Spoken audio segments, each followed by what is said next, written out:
Hello, my name is Jacob Carrasco, and I'm doing my video presentation on Darius the Great. In this video presentation, I'll be going over the early life of Darius the Great, the way he would run his government, the military campaigns he went on, and the legacy left after his death. Introduction. Darius the Great was born in 550 BC and died in 486 BC due to illness. He was known as a great king of the Persian Empire. He was a part of the Achaemenid dynasty. He was the third king in this dynasty, and while he was the ruler, the empire became more centralized and unified. He was known for his construction projects and military expeditions, and he died while still trying to fight the Greeks. Early life. Darius was the son of Hystaspas. His father was a satrap of Bactria during the rule of Cyrus the Great and Cambyses. He was the oldest of 5 sons. As he got a little older, Darius became a spearman during the reign of Cambyses II. In this role, he would accompany the king and be his protector wherever he went. One of the journeys he went on in this role was to Egypt with Cambyses for several years.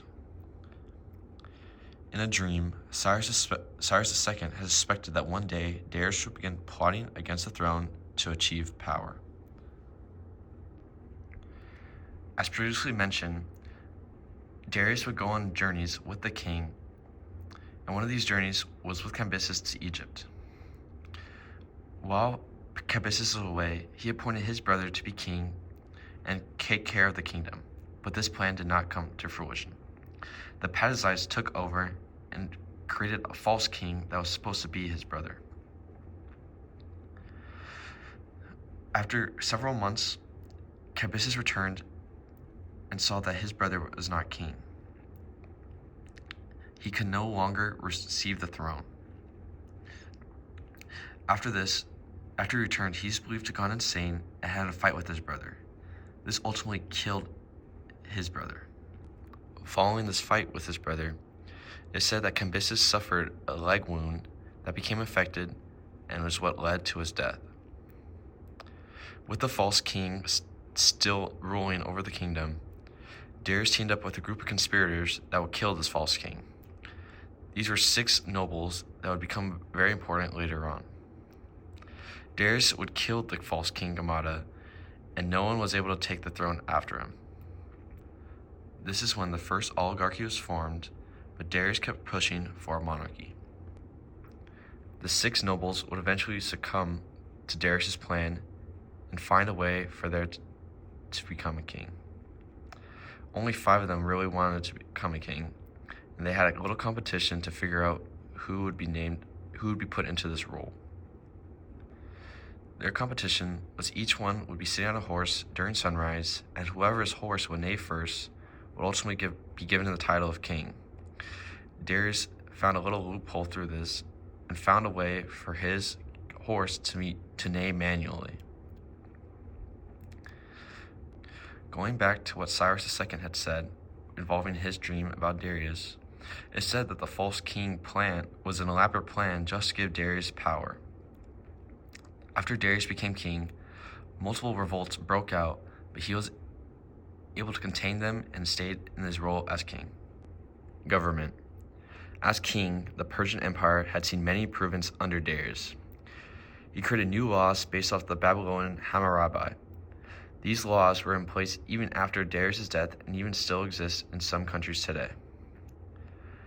During his rule, Darius created 20 provinces or satrapies within the Persian Empire. Each satrapy had one satrap that would be the head of it, and these were handpicked by Darius himself to ensure they would be loyal to him. Darius had granted the freedom of religion as long as they were peaceful. Although he had mainly followed Zoroastrianism and the god Ahura Mazda, he dedicated a lot of his work to this god. Also as king, many construction projects took place. He built a new palace that contained military quarters, treasury, and king's quarters in Persepolis. This wasn't completed until after his death, but many kings were able to use it after him. He even rebuilt palaces in Egypt that were previously destroyed. To go back to his freedom of religion, some of these temples were dedicated to other gods that were not under his religion. He also introduced a new currency.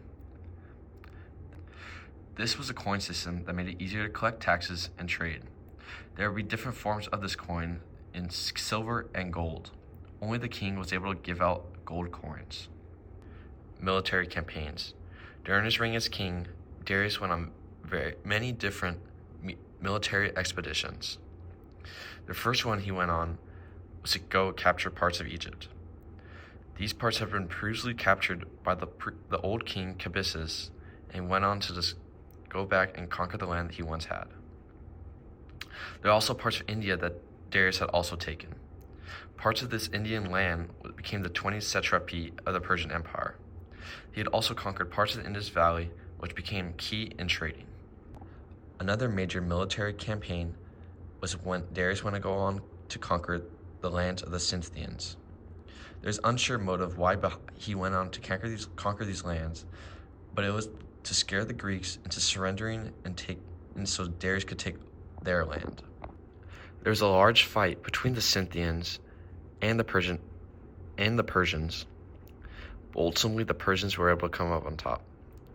Although there was a sneak attack from the Scythians that scared the Persians, but this did not matter. The Scythians had no cities to retreat towards and gathered new supplies that they needed to fight. The Persians kept pushing deeper into the land of the Scythians and was able to take more territory. This is when Darius asked their king whether he wanted to fight or surrender their land. The king said he didn't want to do either, and Darius kept on going with his army. They went even deeper into this land and claimed a ton of territory. They eventually halted this revolt, but still took a good amount of land. They halted revolt due to illness in their army and a shortage of troops. This revolt of the Scythians ultimately led to the revolt on the Greeks. This had been a major goal for Darius and planned very strategically, able to capture the Greeks. A tactic he had was opening his courts and treasuries to the Greeks to see who wanted to serve him. He wanted to aid relations with the Greeks and Persians and to ultimately have a peaceful takeover of the Greeks. While this was all happening, Aristogoras wanted to revolt against the Persians and got help from the Greeks. The cities of Athens and Etruria joined and provided troops and ships. This was surprising to the Persians, and they were ultimately caught off guard. They were fighting for 6 years, but Darius and his army eventually defeated the rebels and began their journey to capture Athens. While they're on their way to Athens, they were surprised with the Athenian army and ultimately had to retreat as they were not prepared. This led to the Battle of Marathon that the Persians eventually lost, but were still about to plan a way to attack the Greeks once again. Legacy. Darius was continuing to find a plan to defeat the Greeks, but he unfortunately fell ill. After several months of fighting this illness, he eventually died. Darius had several sons, and his son Xerxes was his oldest and eventually took over his throne after the passing.